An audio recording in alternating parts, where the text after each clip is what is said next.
Qu'est-ce qui conduit l'homme à mépriser l'accomplissement des mitzvot et à ne pas en saisir la sainteté?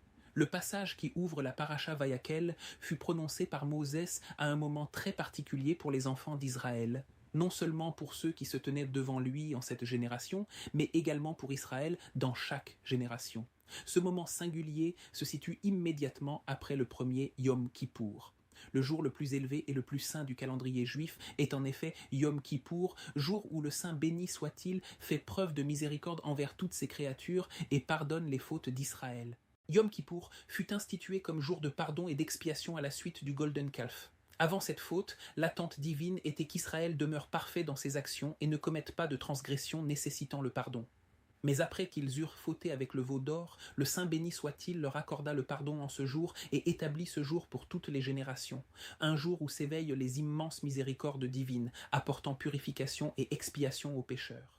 Après ce premier Yom Kippour, où le Saint béni soit-il pardonna la faute du veau d'or, Moshe descendit du mont Sinaï vers le peuple d'Israël. Le peuple se trouvait alors dans un état de confusion et de crainte, désireux d'entendre que leur faute avait été entièrement pardonnée.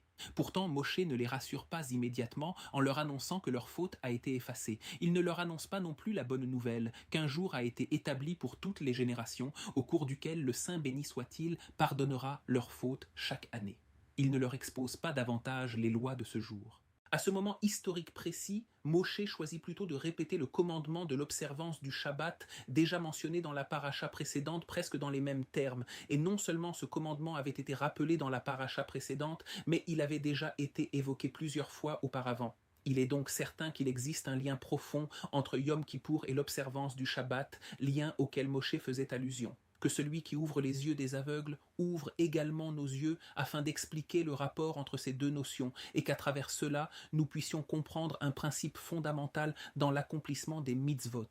La mitzvah de l'observance du Shabbat compte parmi les plus importantes de toutes. En elle-même, elle est d'une importance capitale, car elle touche au fondement même de la foi. L'essence de cette mitzvah consiste à cesser tout travail afin de témoigner que le Saint béni soit-il a créé le monde. De plus, cette mitzvah constitue le lien qui unit Israël à son Père céleste, comme il est dit dans la paracha précédente. Entre moi et les enfants d'Israël, c'est un signe pour l'éternité. Plus encore, l'observance du Shabbat est considérée comme la mitzvah qui définit l'identité même du juif. Un juif peut malheureusement négliger certaines mitzvot et voir sa valeur spirituelle diminuer, mais il demeure néanmoins considéré comme juif. En revanche, un juif qui profane publiquement le Shabbat perd cette définition et est considéré comme un non-juif. Ainsi l'écrit Maïmonide. Le Shabbat et l'idolâtrie sont chacun équivalents à l'ensemble des autres mitzvot de la Torah. Le Shabbat est le signe éternel entre le Saint béni soit-il et nous. Par conséquent, celui qui transgresse les autres mitzvot est compté parmi les méchants d'Israël, mais celui qui profane publiquement le Shabbat est considéré comme un idolâtre, et les deux sont assimilés aux idolâtres à tous égards. C'est pourquoi, à l'exception du principe de Pikuach Nefesh, la sauvegarde de la vie humaine qui repousse toute la Torah, y compris la mitzvah du Shabbat, toutes les autres mitzvot et même les fêtes sont repoussées devant la sainteté du Shabbat. Même si le jour de Shabbat coïncidait avec la commémoration de la destruction de notre temple et du début de notre exil amer, le Shabbat ne serait pas repoussé et nous l'observerions dans la joie, comme des princes.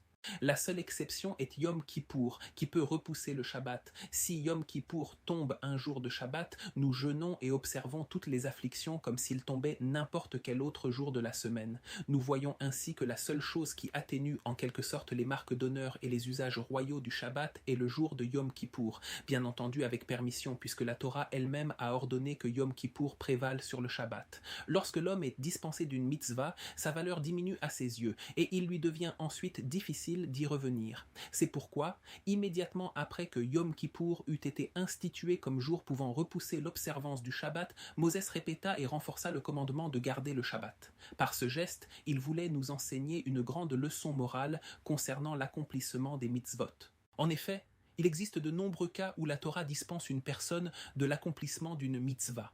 Par exemple, lorsqu'un homme est contraint par des circonstances indépendantes de sa volonté, même s'il s'efforçait de toutes ses forces d'accomplir la mitzvah, il lui serait impossible de le faire. Il est alors exempt de cette obligation. De même, lorsqu'une personne est engagée dans le sauvetage d'une vie humaine, il peut arriver qu'elle doive profaner le Shabbat ou les jours de fête en raison du principe de Pikuach Nefesh. Il en va de même dans tous les autres cas où l'homme est dispensé de l'accomplissement d'une mitzvah.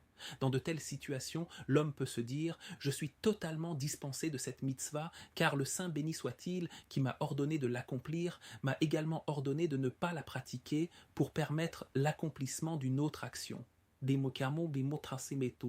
Cependant, l'homme doit savoir que, naturellement, lorsqu'il ne pratique pas une mitzvah, il commence peu à peu à éprouver un certain mépris à son égard. Il se dit « Je n'ai pas observé le Shabbat et mon monde ne s'est pas effondré. Je n'ai pas accompli cette mitzvah et la vie a continué comme à l'ordinaire. » Par conséquent, la crainte intérieure qu'il ressentait à l'idée de négliger cette mitzvah s'érode progressivement et finit par disparaître. Lorsque plus tard l'homme redevient soumis à l'obligation de cette mitzvah, celle-ci lui apparaît alors comme un fardeau lourd et pénible et il commence à l'alléger par toutes sortes d'indulgences. C'est pourquoi, lorsqu'une personne est dispensée de l'obligation d'une mitzvah, elle doit savoir qu'elle se trouve dans une situation spirituellement dangereuse. Elle doit alors étudier la valeur et l'importance de cette mitzvah et se répéter matin, midi et soir « Quand viendra l'occasion que je puisse l'accomplir ?»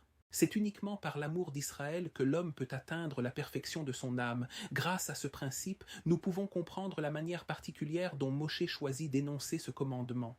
Avant d'avertir le peuple au sujet de l'observance du Shabbat, Moshe rassembla tout Israël, comme le dit le verset qui ouvre la paracha Vayakel. Moshe rassembla toute l'assemblée des enfants d'Israël. Il faut comprendre pourquoi Moshe choisit précisément d'enseigner cette mitzvah lorsque tout le peuple était réuni. Nos maîtres enseignent dans leurs saints ouvrages que l'homme doit accomplir l'ensemble des 613 mitzvot afin d'atteindre la perfection de son âme.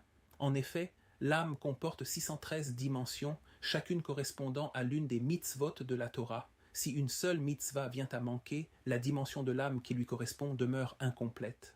Nos maîtres ont toutefois soulevé une difficulté. Il est impossible qu'un seul juif accomplisse les 613 mitzvot, car certaines mitzvot ne peuvent être observées que par des catégories spécifiques. Par exemple, les commandements propres aux Kohanim ne peuvent être accomplis par un simple Israélite, tandis qu'un Kohen ne peut pas accomplir certaines mitzvot propres aux autres membres du peuple d'Israël. Beaucoup de nos sages répondent à cette question en expliquant que tout Israël est solidaire les uns des autres. Lorsque l'homme est uni au peuple d'Israël et aime chacun de ses frères comme lui-même, les mitzvot que les autres accomplissent sont considérés comme s'il les avait accomplis lui-même. De même, les mitzvot qu'il accomplit sont comptés pour les autres comme s'il les avait réalisés. Par cette unité, l'homme peut ainsi atteindre la perfection de son âme, car il participe au mérite de l'ensemble des mitzvot. C'est pour cette raison que, lorsque Moshe voulut mettre en garde les enfants d'Israël au sujet de mitzvot dont ils pouvaient parfois être dispensés, il commença par rassembler tout le peuple et créer l'unité entre eux. Il voulait ainsi enseigner que même si une personne est dispensée d'une mitzvah et ne peut l'accomplir, si elle demeure unie au peuple d'Israël et observe avec soin la mitzvah, « Tu aimeras ton prochain comme toi-même », elle pourra néanmoins obtenir le mérite de la mitzvah qu'elle n'a pas pu accomplir.